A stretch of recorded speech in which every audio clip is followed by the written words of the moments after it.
Hi, everyone. Thank you so much for giving me this opportunity to introduce my work. And thank you to Amanda and everyone at the Cogut for their amazing support and for organizing this event. In May 2014, I was elected to the County Council of Teltow-Fläming. This county is located on the southern border of Berlin, where it is most densely populated, but also stretches deep outwards into the rural areas of the state around the city. Here I was, just 2 years after finishing my bachelor's degree in political theory, all of a sudden representing around 170,000 people for the Green Party of Germany.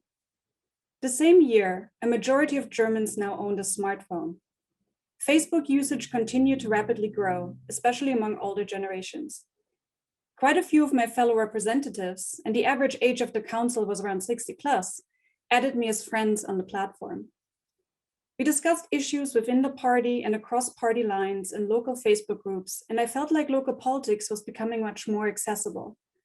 One could stay informed or participate without having to make the time to travel far out into the rural parts of the county where public transportation was hard to come by.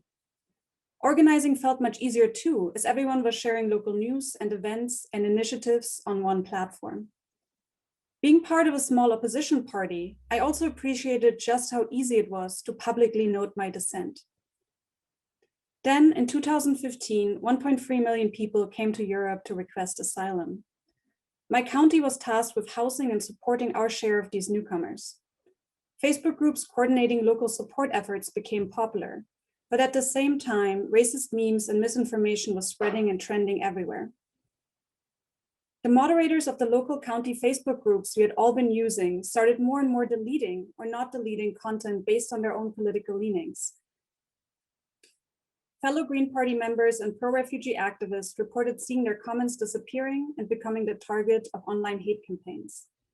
Offline, a refugee housing project in my town was burned down.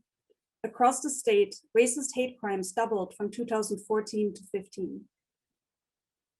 A research project from Warwick University later demonstrated what we were anecdotally witnessing at the time. Facebook amplified hate and was a driver of increasing anti-refugee attacks in Germany. In towns where Facebook usage rose even one standard deviation above the national average, attacks on refugees increased by about 50%. Today, my research focuses on the intersection of political theory and digital media studies and is informed by some of the trends I was witnessing firsthand during that time. My dissertation project explores what I call the political imaginary of user democracy.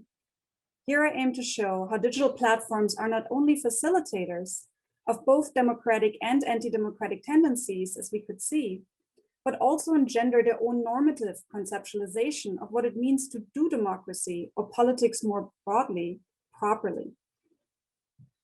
This includes defining what information is in the public interest, who should be gatekeepers, what constitutes quote unquote healthy but public discourse, so a kind of biopolitics of communication, but also such normative questions like what are good citizenship practices and pedagogies in the digital era.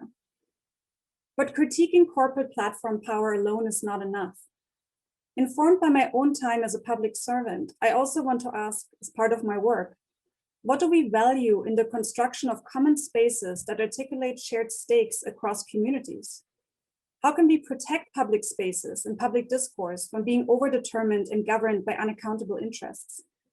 How do we live and teach democratic values in the digital era?